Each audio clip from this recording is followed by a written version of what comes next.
Thank you, Mr. Chairman. Thanks, General, for being here. Thanks for your service. Thanks for your family. I'm going to brag about you here a little bit. Being a Texas A&M Aggie, I was there for a short period of time. I know some of your family is Aggie fans, some are Longhorn fans. We won't bring that up. But I don't think many people here know and understand the importance of school like Texas A&M. Being there for only a year, it just brings back patriotism. And many mornings I was up at 5 o'clock watching these cadets work out, watching the band work out, which actually went through a tougher workout than our football team did. But it's patriotism at its best. So congratulations on your nomination, and look forward to supporting you. You know, you said something as we talked yesterday that resonated with me, and the proper mentality for a military leader. You said the focus of the Marines is warfighting and lethality, as it should be. That focus is what we need in our military right now more than anything else. We live in a dangerous world, and I would hope that some of your colleagues in the Pentagon would catch on to a little bit of that and get politics out of this. I mean, politics is detrimental to a lot of things. It's good for some things it's not. Military, it's not. A military focused on political agenda loses its effectiveness. So I was glad to hear you talk about, you know, the enlisted men and women that do a great job, that doing it for the right reasons. You also discussed that Marine Corps has changed its standards, hasn't changed its standards, and it's a privilege to serve. You said Marines don't make a good product, they attract a good product. What a statement. I mean, that's awesome. Now, I can remember all the sayings back in the years growing up on TV, advertisements about the Marines. Awesome. But do you foresee any challenges now that you're getting ready to take over the reins as the head coach of running this organization, which America is so proud of? Do you see any changes that you would make in terms of recruiting the best young men and women in this country? Senator, thank you for that.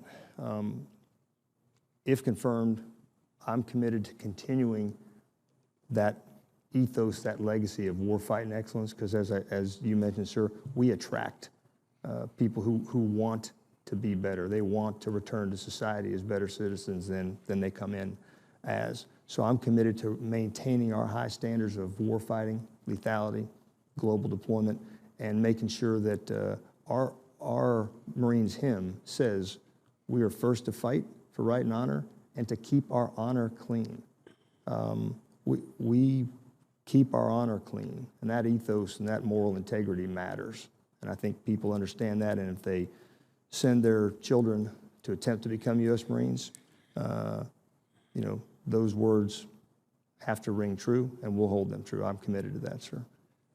Thank you for that. I had the opportunity to be on the USS Nassau back during the Iraq War as a coach. They put a couple of us on there to really see what life was about. Amazing. We were on the USS Nassau, and we had, I think, 1,500 Marines on that. It's a troop carrier. And I had the opportunity to walk around and talk to these young men and women because they were getting ready to be deployed that night at 3 a.m. on shore. I've never seen like the organization. And I tell people, organization, I learned this from some people I work with, organization is the key to winning. I've never seen the evacuation of 1,500 troops in such quick time. Obviously, it's dangerous, but it was awesome to see, and awesome to see men at work, the Navy personnel on the ship, and of course the Marines going on shore. You know, we make a boat or a ship, you'd call it, in Mobile. It's called the TEFP transport. Can you talk about its strengths and what you think about that? You know, in general, tell me the truth. We make it in Alabama. Tell me what you think about that as a Marine. Senator, the TEPF, the fast transport. I've used it when I was the commander of Marine Forces in Japan. It is just that. It is a fast transport. Can move in the 25, 30 knot range. How many people at a time?